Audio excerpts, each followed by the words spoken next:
Hello friends, welcome to Saushika சமையல். இன்றைக்கி நம்ம சேனலில் என்ன பார்க்க போகிறோன்னா, ஒரு டேஸ்டியான பன்னீர் மசாலா எப்படி செய்யலான்றதான் பார்க்க போகிறோம். ரொம்ப ஈஸியாக சுலபமாக வந்துட்டு செஞ்சிடலாம். டேஸ்ட்டு வந்து அப்படியே ஹோட்டல் ஸ்டைலில் வந்து இன்றைக்கி நம்ம செய்ய போகிறோம். நமக்கு கண்டிப்பாக வந்துட்டு ஹோட்டலில் வாங்கக்கூடிய அந்த பன்னீர் பட்டர் மசாலா ரொம்ப பிடிக்கும்.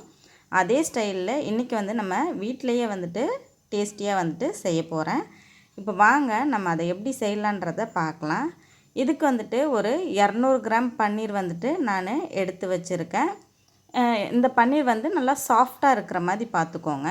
அப்படி இருந்துச்சுன்னா நமக்கு வந்து டேஸ்ட்டு சூப்பராக கிடைக்கும். இப்போ வாங்க நம்ம வீடியோக்குள்ளே போயிடலாம்.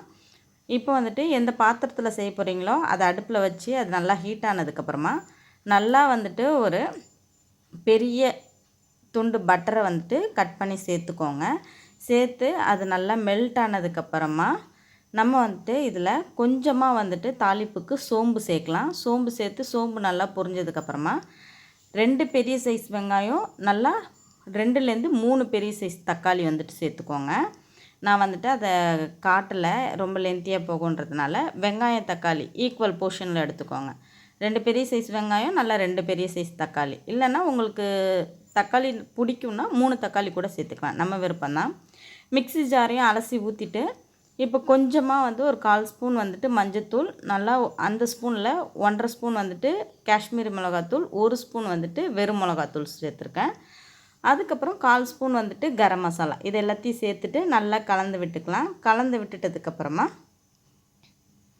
திருப்பி வந்துட்டு ஒரு சின்ன துண்டு பட்டரை சேர்த்து நல்லா ஒரு வாட்டி மிக்ஸ் பண்ணி கொடுத்துட்டு மூடி போட்டு நம்ம வந்துட்டு ஒரு 5 மினிட்ஸ்லேருந்து 10 மினிட்ஸ் வந்துட்டையும் குக் பண்ணோன்னா நமக்கு நல்லா வந்து மசாலா வெந்து எண்ணெய் பிரிஞ்சு வரும். இந்த சமயத்தில் நம்ம எடுத்து வச்சுருக்க பன்னீரை வந்துட்டு பீஸ் போட்டு நம்ம சேர்த்துக்க வேண்டியதான். நான் வந்து ஸ்கொயர் ஷேப்பில் வந்துட்டு கட் பண்ணி எடுத்திருக்கேன். இப்போ இது எல்லாத்தையும் சேர்த்து நல்லா ஒரு வாட்டி கலந்து விட்டுக்கலாம். கலந்து விட்டுட்டு ஒரு 2லேருந்து 3 நிமிஷம் கொதிக்கிட்டோம். அதுக்குள்ளே இப்போ நம்ம ஒரு மசாலா ரெடி பண்ண போகிறோம். அதுக்கு உங்கள் வீட்டில் ஒரு தாளிப்பு கடாய் இருந்துச்சுன்னா அதில் வந்துட்டு கொஞ்சமாக எண்ணெய் சேர்த்துட்டு நல்லா ஒரு விரல் ஒரு 1 இன்ச் அளவுக்கு இஞ்சி வந்துட்டு நல்லா துருவிட்டு சேர்க்கணும், இடிக்கக்கூடாது. இஞ்சியும் துருவணும், பூண்டையும் நம்ம வந்து துருவி தான் சேர்க்கணும். அப்போ தான் அந்த இஞ்சியும் பூண்டும் வந்துட்டு நல்லா வதங்கி வந்ததை நம்ம வந்துட்டு பட்டர் ஆல்ரெடி வதக்கி வச்சுருக்க பன்னீர் கூட சேர்க்கும்போது அந்த இஞ்சி பூண்டோட ஃப்ளேவர் வந்து சூப்பராக இருக்கும். அதுக்காக தான் வந்துட்டு துருவிட்டு சேர்க்க சொல்கிறேன். இடித்து சேர்த்திங்கன்னா அது வேறு மாதிரி போயிடும்.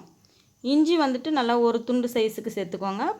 பூண்டு வந்துட்டு ஒரு 5லேருந்து 6 பல் பூண்டு, ஓகேங்களா?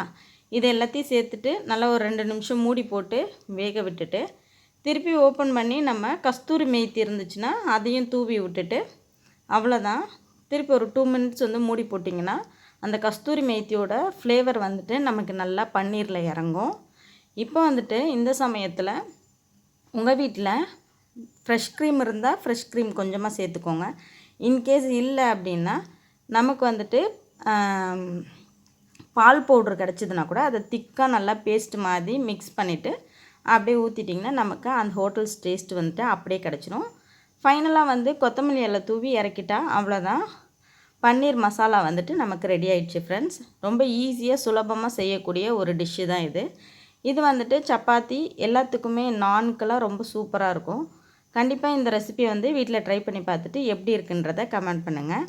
இப்போ தான் நம்மளோட வீடியோவை ஃபஸ்ட் டைம் பார்க்குறீங்கன்னா லைக் பண்ணிக்கோங்க, ஷேர் பண்ணிக்கோங்க, சப்ஸ்கிரைப் பண்ணிக்கோங்க. தேங்க்யூ ஃபார் வாட்சிங்.